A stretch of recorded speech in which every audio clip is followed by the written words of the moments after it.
Welcome to Coffee Talk. I am your host, Mashuma Saba, M. Saba, and this is our Cultural Variety Podcast. Stay tuned.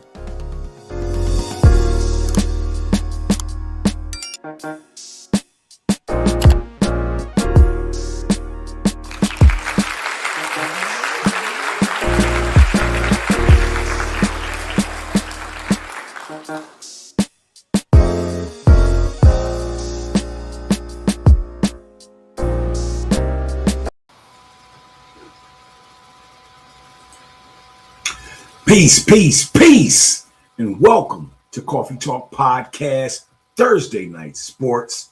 I am your host, Mashuma Saba, M. Saba, and this is our Coffee Talk Podcast, Cultural Variety Sports Show. How are y'all doing this evening? Peace, and blessings to you. Peace, and blessings to you. Peace, and blessings to you. How y'all doing? Yeah, it's been a minute. I had to take some time off. You know, it's the end of the school year for our children.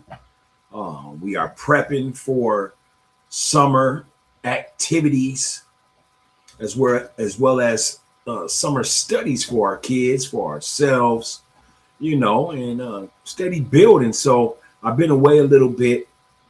We dropped back some as far as putting out content because we're just busy. We're all over the board. But of course, we don't forget about you. You know what I'm saying? So we're still here. We're still giving it to you. We might not give it to you 3 times a week, but you will get it 3 times a week, but just not consistently every week. You know, sometimes the days may slightly change as we go through this course called summer.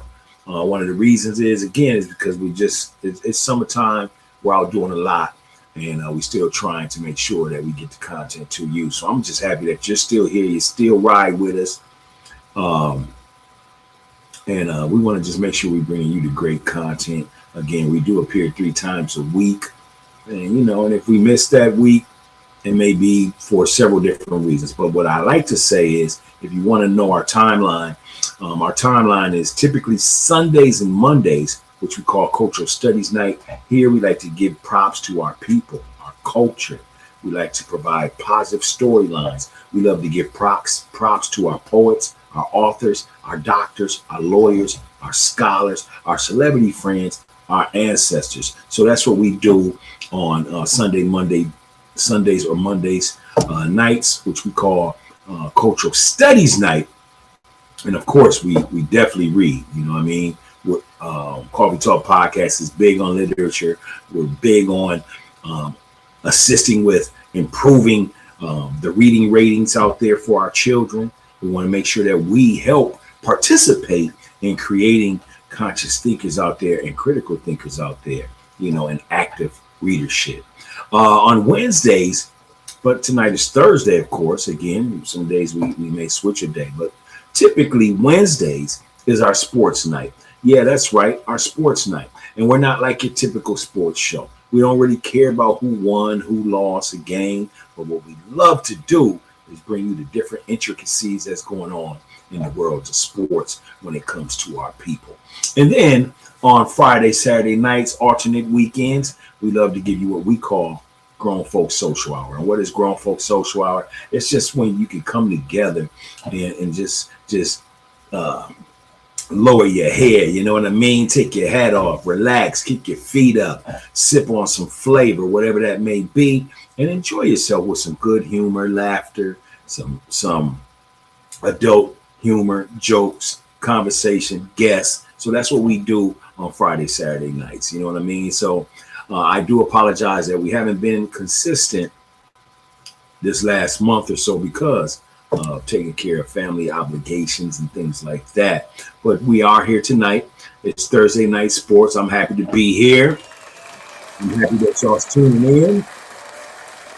And if you're trying to find us now, out there on YouTube right now, live, as well as you can catch us on Facebook. Sometimes our shows are delayed on Facebook, so we would be on either now or within the next hour. Again, I am your host, Mashuma Saba, and this is our Cultural Variety Podcast show. So let's go ahead and get into it tonight. If this is your first time tuning into the show, we never start the show without giving you what we call the wise words as well as the flavor. So what is the wise words? The wise words is a combination of positive self-esteem quotes, empowerment quotes that will fuel you, that will make you feel good about yourself. These are quotes by our ancestors that are living and past that may have left some positive some positive quotes for our people, for people that just need that upliftment. You know what I mean? So that's what the wise words is about. Tonight's wise words is going to be by a NBA player who once scored 100 points in a game. So we'll talk about that further as we get into the show.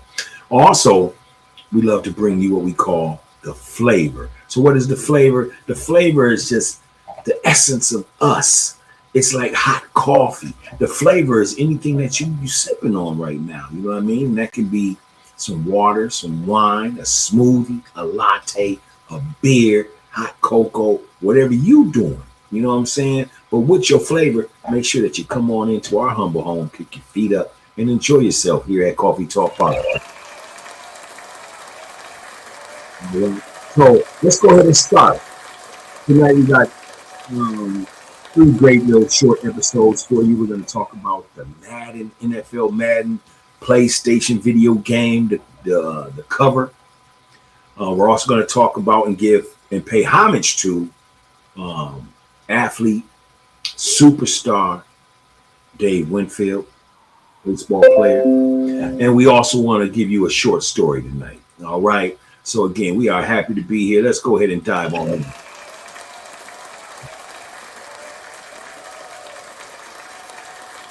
All right. So tonight's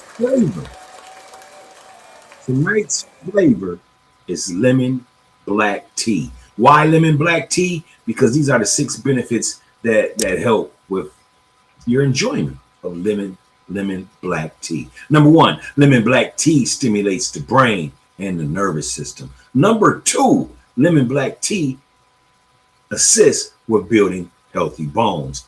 Lemon black tea provides energy. Lemon black tea lowers your cholesterol. Lemon black tea provides cardiovascular health assistance and reassurance. And then lastly, lemon black tea aids in weight loss. You know what I mean? So that is tonight's flavor. What are you sipping on?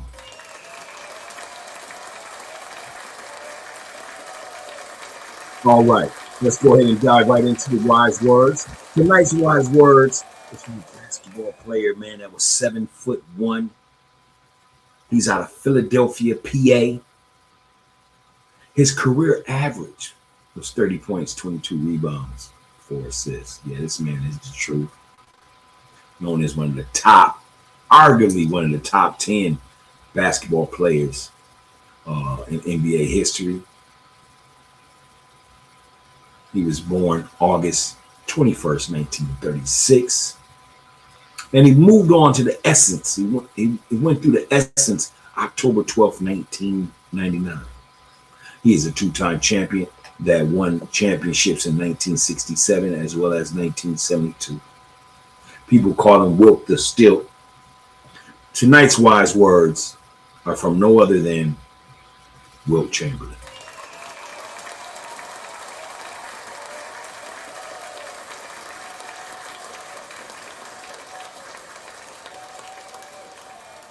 Wilt Chamberlain's wise words was this.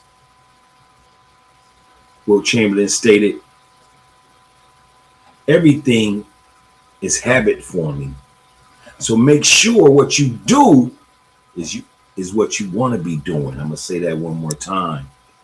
Everything is habit forming. So make sure what you do is what you want to be doing. Most definitely. So what Wilt Chamberlain is saying, or what I received from those wise words, is that to be great in anything, to be successful in anything, to improve in anything, you must create yourself a habit of practice. As he stated, a habit forming. See, a champion gets up early, when the birds is trying to still chase the worms. A champion gets up when he knows that his opponent is still sleeping. A champion gets up and practices at the things that he might not be good at and reevaluates the things that he is good at. And with that practice, with that habit forming, he gets better and better at his craft.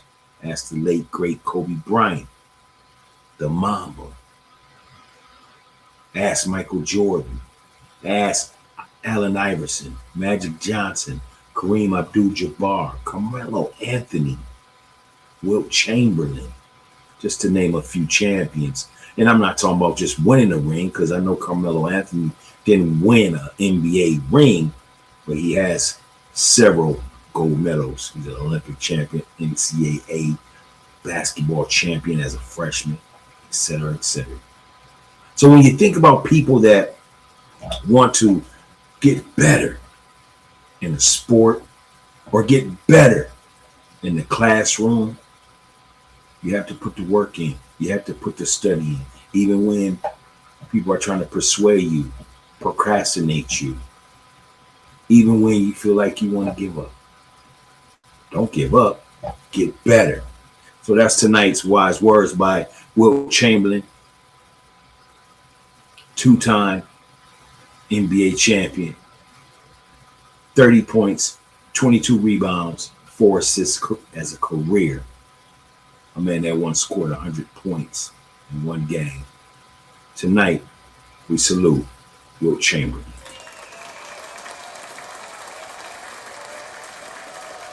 All right, moving right along. If you're just tuning in, this is Coffee Talk Podcast, the cultural variety podcast show. And tonight we're talking about and paying homage to one of our greats here in our city, here in Minnesota, the Twin Cities area, Mr. David Winfield. We want to go ahead and pay homage to him. And we also want to talk about the video game Madden, John Madden, or the video game Madden, the football game series that you can play on PlayStation, Xbox, etc.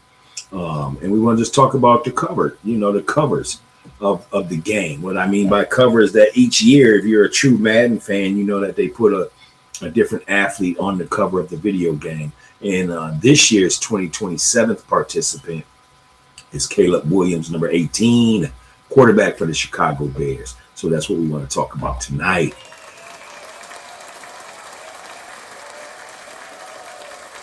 So let's go ahead and dive right in to the Madden cover.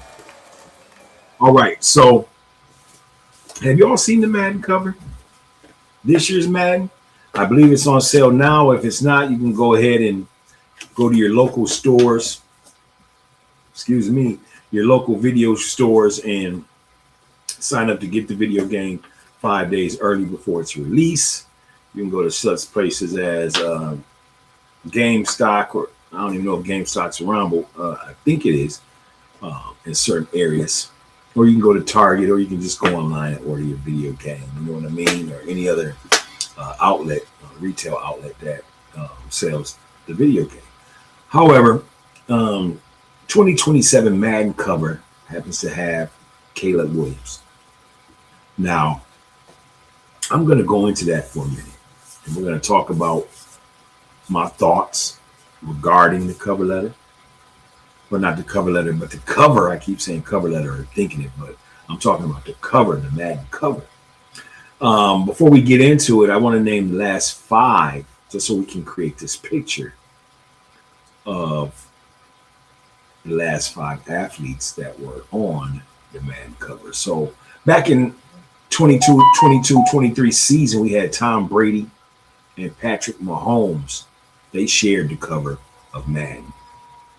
During the season of 23-24 season, that was the tribute cover with John Madden, the great coach John Madden. The 24-25 season, we had Buffalo Bills quarterback Josh Allen. The 25-26 season, we had the Panthers, Carolina Panthers running back, formerly, now with the San Francisco 49ers, Christian McCarthy. And then the 27-28 cover, the current one is Caleb Williams, as I stated, for the Chicago Bears.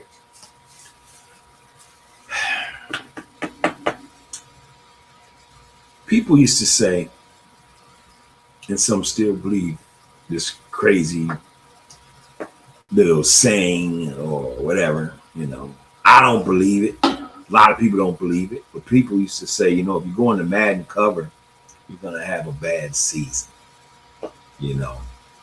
And it seemed that way for quite some time, but it's not really that.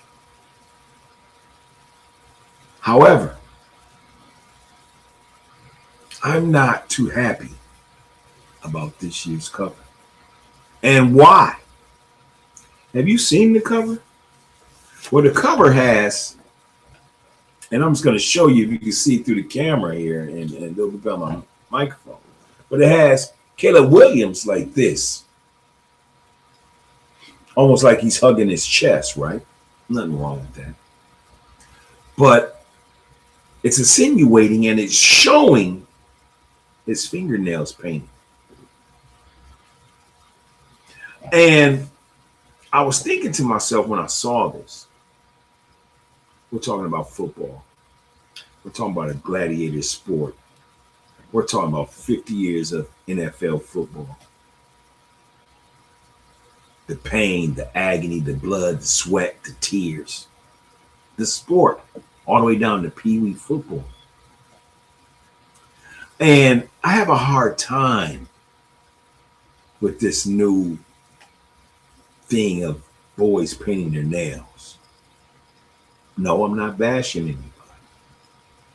But I have a right to my opinion, and a lot of people would love to say what I'm saying now. I don't think it has a place in sports and football. And it's funny that I'm saying this because I felt this way when I first saw him as a rookie back in 2024. And I said, wow, the Chicago Bears drafted a quarterback that paints his nails. And I said, I don't know if a man that's that open with painting his nails can lead men. Well, could he lead men? Perhaps. And perhaps I was wrong in that thought. Why do I say that?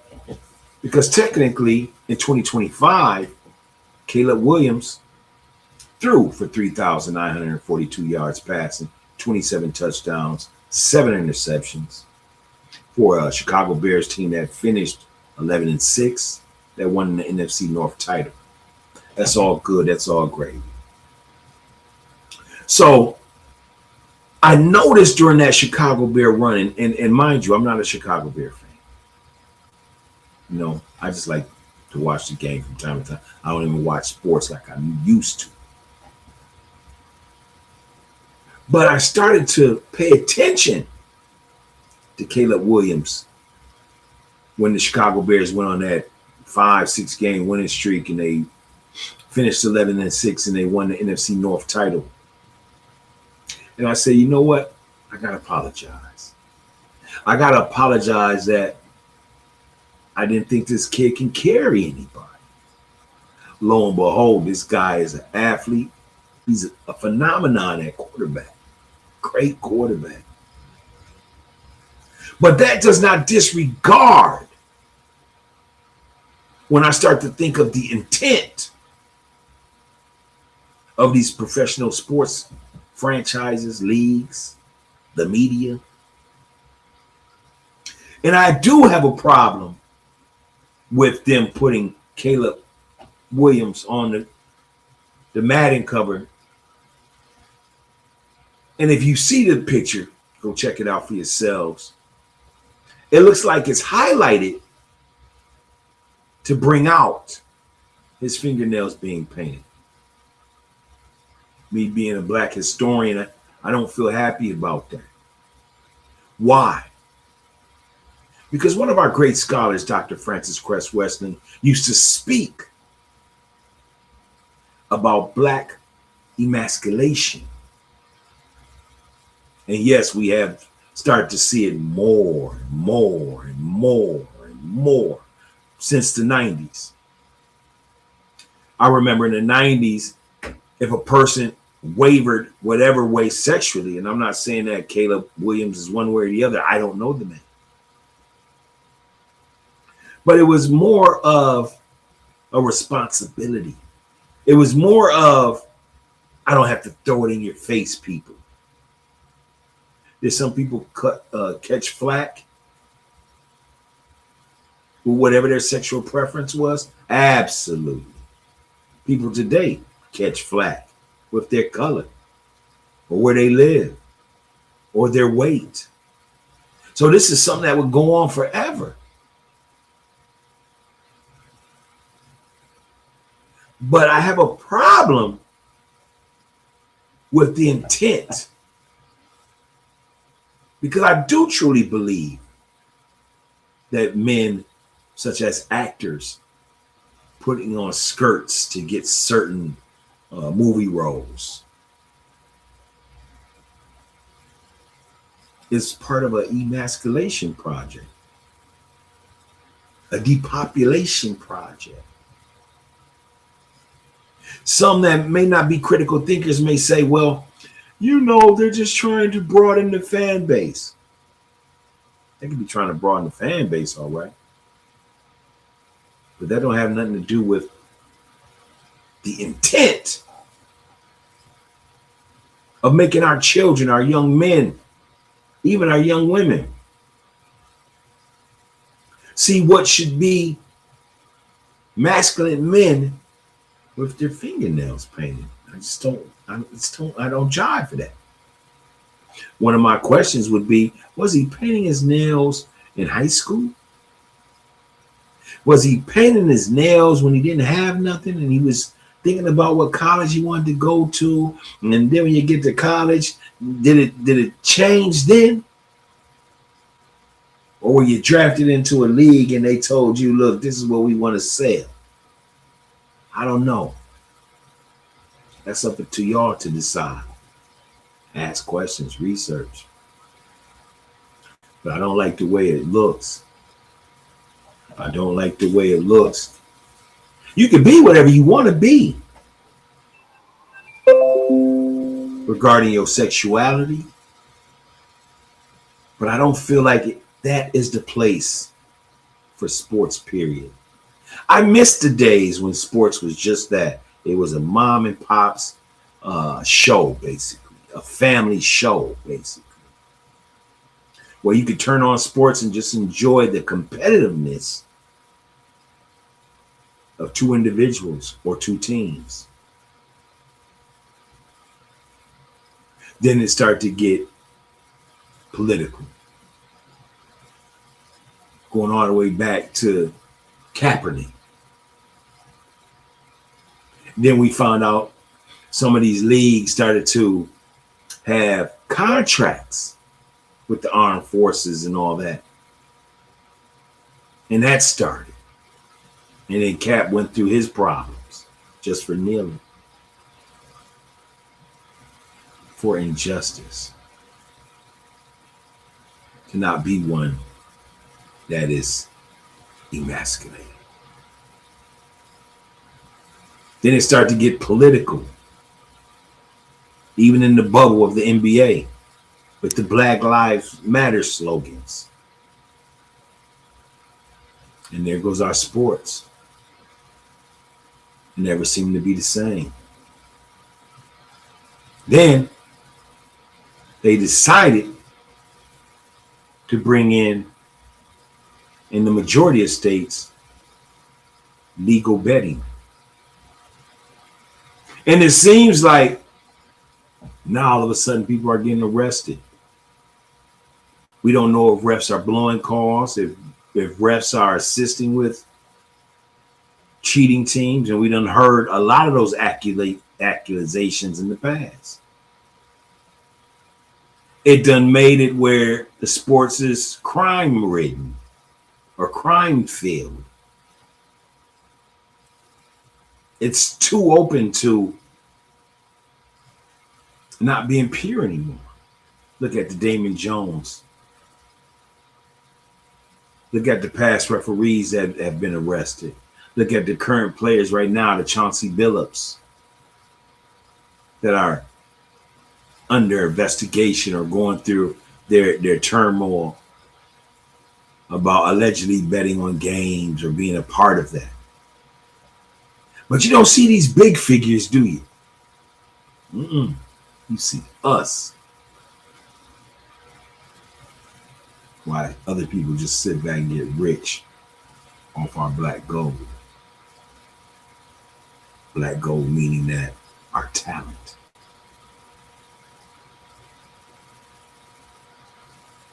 What are we going to do?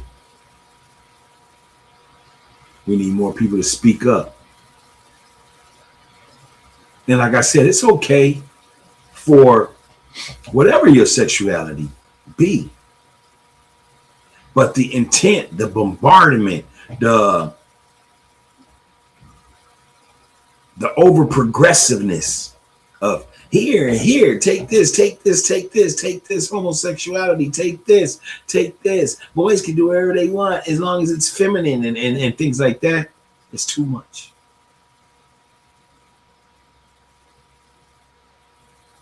To the point that we have to guard it from our children, and we shouldn't have to. Our kids should be able to make the decisions they want on their own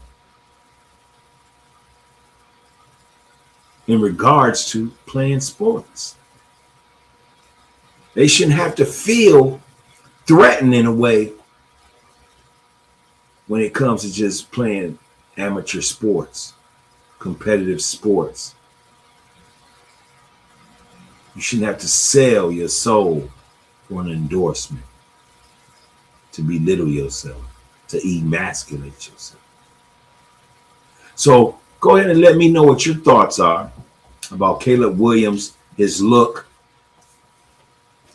Does it look like it's intentional to be that way, the way the picture is photographed, to lure children into a certain sexual geographic? Go ahead and let us know. Make sure you leave that comments. We'll definitely read some of them on our next episode. But what is your thoughts on sports right now? What is your thoughts on black athletes being emasculated? What is your thoughts on betting in professional betting? Go ahead and leave your comments. All right. So that's that. Next up, we're going to take a 30-second commercial break. And when we return, we are going to pay homage to one of the greatest athletes of all time, as well as an athlete that I feel should have a movie about themselves. So we'll be back in 30 seconds.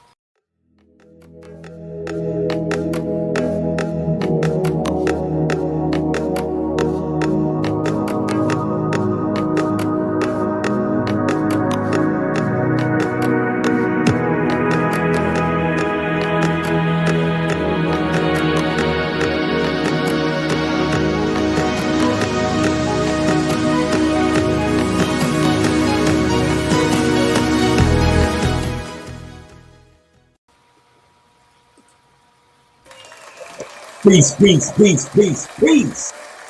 And welcome back to Coffee Talk Podcast, Thursday Night Sports. This is the Cultural Variety Podcast Show, and I am your host, Mashuma Saba, M. Saba, and this is the Cultural Variety Podcast Show. How y'all doing? Thank you for being with me tonight. How you doing today? A little cloudy here in the Twin Cities, but we do got a nice breeze out there. The weather has really been great. This was the first time it was cloudy, but the last week has been a little bit partly cloudy, and then before that, We did have clear skies for like 3, 4, 5 days straight. You know what I mean? But yeah, it's a beautiful night to sleep, get some rest, whatever you do, as we look forward to the upcoming weekend. All right, let's go ahead and finish with the next episode. And this took place, an event that took place on Saturday, May 30th, 2026, when it was revealed that Major League Baseball first-time ballot Hall of Famer David Winfield had a life-size bronze metal statue of himself officially unveiled at the Tony Stone Stadium or Field, located at Dunning Field in St. Paul, 1221 Marshall Avenue. It's a beautiful statue. I saw it online. I saw it in the news. I haven't been able to go over to Dunning just yet. I will be there this weekend, so I would love to take a picture of the great statue. Again, it looks wonderful. But it's in honor of David Winfield, one of our greatest athletes to ever come out of the Twin Cities, out of the Rondo neighborhood, the historically rich Rondo neighborhood in St. Paul. Dave Winfield was born October 3rd, 1951 in St. Paul, Minnesota. He was one of the first few guys ever to be drafted by 4 professional sports franchises back in 1973. That's right. He was drafted by the Major League Baseball San Diego Padres, the NBA basketball Atlanta Hawks, the ABA basketball league Utah Stars, and of course the National Football League Minnesota Vikings.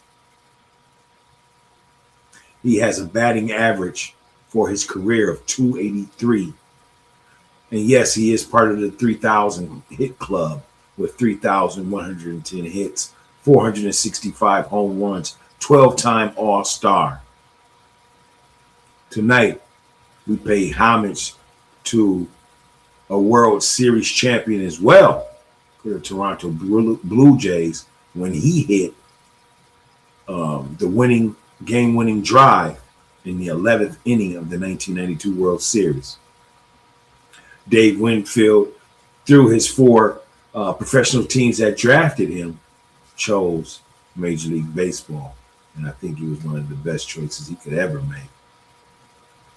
Made over $100 million easily. He played for 6 professional franchises in Major League Baseball. From 1973 to 1980, he played for the San Diego Padres. From 1981 to 1990, he played for the New York Yankees. From 1990 to 91, the California Angels. From 1993 to 94, the Minnesota Twins. And he also played for, in 1992, the Toronto Blue Jays, as well as the Cleveland Indians. I want to go ahead and salute Dave Winfield, one of the greatest athletes in the history of sports. And I was thinking to myself, there needs to be a movie. That's right. There needs to be a movie. Dave was before Deion Sanders in prime time. Dave was before Bo Jackson. 2 great athletes that played dual sports. Deion Sanders playing for the Atlanta Braves and football for the San Francisco 49ers and Dallas Cowboys, one of my favorite Cowboys. And Bo Jackson playing baseball for the Kansas City Royals, as well as with a running back, would have been one of the greatest ever for the Los Angeles Raiders. And I say to myself, if there's any movie directors sitting around twiddling their fingers thinking about, man, they want to put out a nice movie, a nice sports movie or documentary, look up, research, pay attention to Mr. Dave Winfield out of the Rondo community, St. Paul, Minnesota.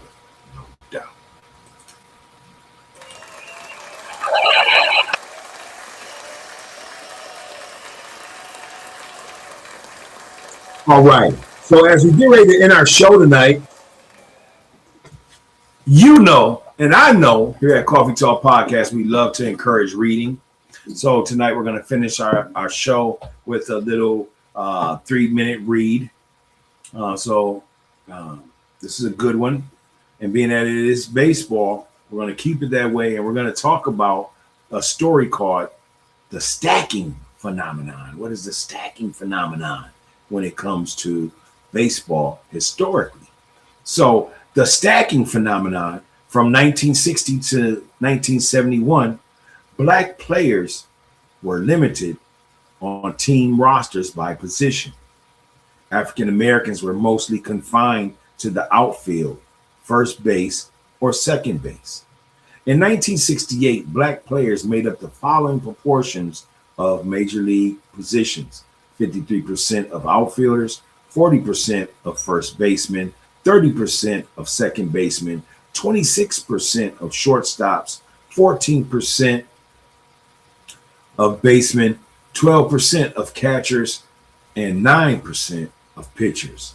This stacking phenomenon was originally described by Black University of California at Berkeley professor Harry Edwards.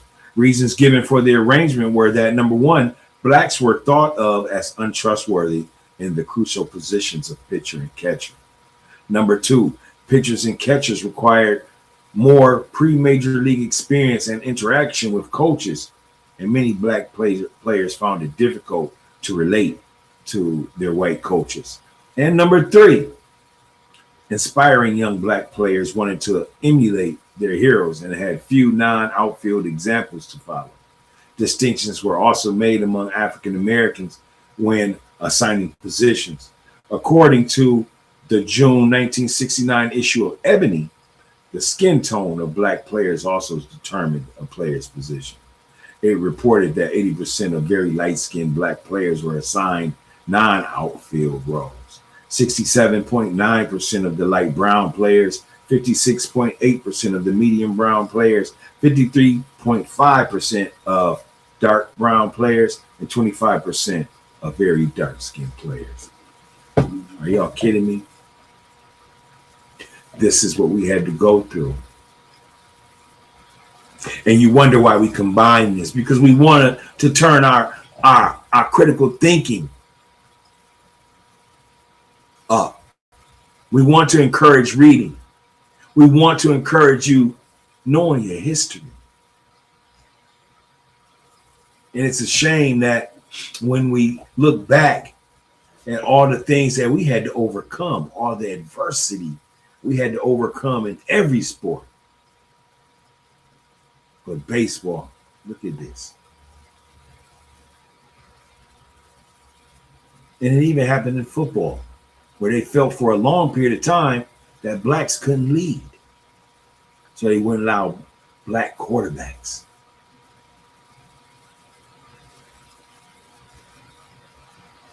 What is your thoughts on this tonight, y'all? What is your thoughts on listening to this short story, the stacking phenomenon of baseball? The ignorance doesn't hurt the game so much that you rarely see a majority of black players. And yeah, there's still black players as far as when I think of melanated players in baseball. But even then, they try to separate them by island, or, you know, where they come from, Cuba, where they come from, Puerto Rico, where they come from. But the American black baseball players, there's not that many anymore. And so a lot of small Parks and Rec AAUs that play baseball are trying to change that in the black communities. It was wrong what was done. It was wrong. But that's our show for tonight. Go ahead and leave a comment in the chat. Let us know about the show. If you like it, if you love it, let us know. Let us know about what you heard tonight as far as the stacking phenomenon. What do you remember about Dave Winfield, one of the greatest baseball players one of the members of the 300 Hit Club, as well as first-time ballot Hall of Famer. And also, talk to me about what your thoughts are on this year's Madden cover. I am your host, Mashuma Saba. This is Coffee Talk Podcast, Thursday Night Sports. And I'll see y'all again soon. Thank you for supporting the show. We out.